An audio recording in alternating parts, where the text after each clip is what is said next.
The remake of System Shock was awaited with apprehension. The developers add fuel to the fire with sloppy statements and postulates, and sometimes outright frightening. But now the game was released and received excellent ratings and reviews from gamers, considering how rare MS themes are nowadays. It seems a crime to pass by, except that the original will be in its fourth decade next year, and despite the quality of Remake, it seems that it should be even remakier, and what Night Dive did. We tell you after 10 hours of traveling with Shonen. The story of the original System Shock was not an easy one, as it seemed on the next case with an immersive theme. Although the game received excellent reviews from critics and users at release, and also sold well. It was a loss-making project for the studio. It is noteworthy that the sequel repeated the rate of the original, and the third part, although it was announced, has not shown any signs of life since then. Of course, the remake of the first game also could not avoid all sorts of problems. The main ones is being 7 years of development and repeated postponements. The game was supposed to be released in 2021, but in the end it reached the digital shelves only in May, and that only on the PC console version will have to wait an indefinite amount of time. Also, recently the team got into a story with the use of the AI to create the appearance of antagonist of the game, his also AI, which fans were not happy about. The game has a Russian translation, but the font is so terrible that I often play it in English. But System Shock Remake did come out, against receiving good reviews from the press and from the players. Was the remake a success? Yes. As the remake, the project was a success. System Shock has never looked so stylish, played so comfortably, or been so accessible to modern audience. Except it's not in the fact that it's exactly the kind of remake the game is needed. The thing is, the original came out nearly 30 years ago. It's natural appeal of a Doom 2, and the original actually looks similar. Well, except for the Montero's interface that takes up a half screen space. Strictly speaking, the sequel released in 1099, because as a true classic, which was followed by the creators by the Bioshock, Deus Ex and Dishonored. It was System Shock 2 that brought to mind all ideas of the immersive genre, by which we are now labeling these games, but the original can't even boast of being the first of the first. It was pursued by Ultimate Entertainment. Everything from the simple script will remind you of that considerable age. Although unlike John Carmack and his Doom, System Shock has a clear plot and even plot twist, and the theme itself is relevant to our time as it can be. We play as an armed hacker. Everyone calls him a hacker. The action unfolds in 2072, and our hacker is trying to hack a local corporation to steal its secrets. This is prevented by the security guards, who dig up the cybercriminal right in his own flat. Taken red-handed, the villain is met by a hologram of the company's boss, who offers cooperation in exchange for a pardon. Hacker is asked to disable the ethical restriction of Shonen's artificial intelligence, having successfully accomplished the task. The hero loses consciousness due to the chaos that immediately ensues. When he wakes up 6 months later in a medical capsule, he realizes that he has found himself on the digital space station, which is inhabited by robots, mutants, and Shonen itself. From the moment on, we take full control of the game in our own hands.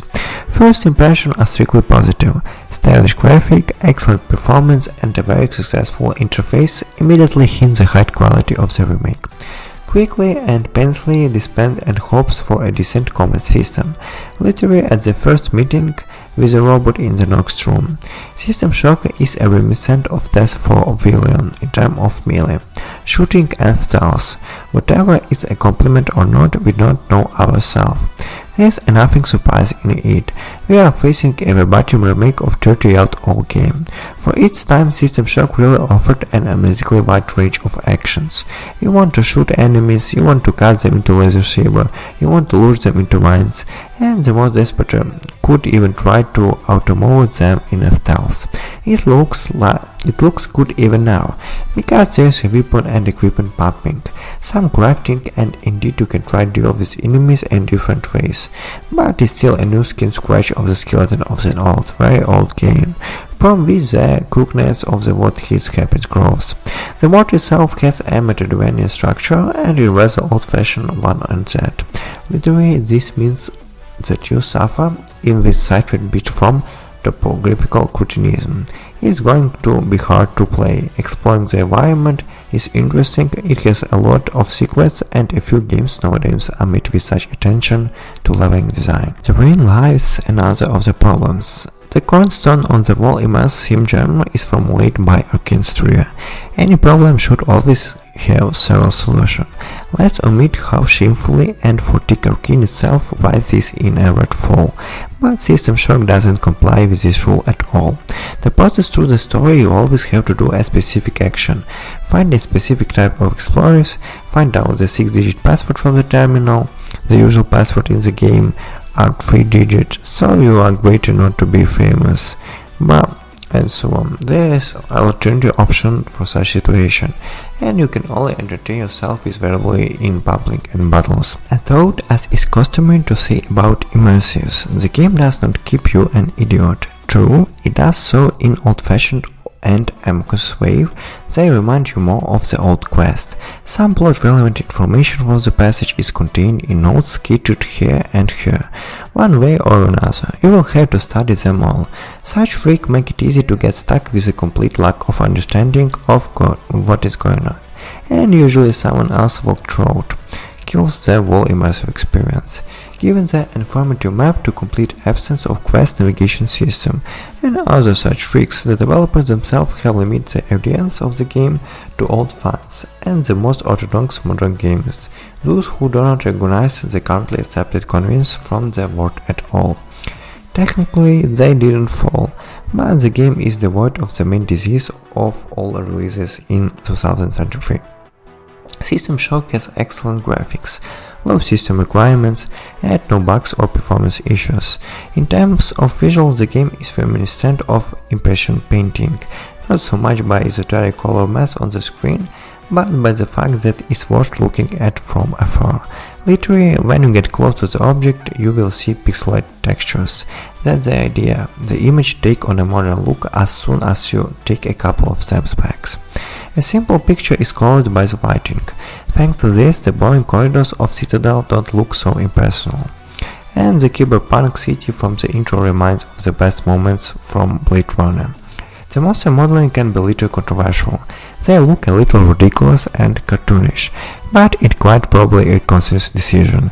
The local retrofuturism, all of this made with warm nostalgia and irony for the genre. All those pudgy monitors on space station and flying cars next to the floppy disk. Separately, pleasures and minimalistic interface with pleasant animation.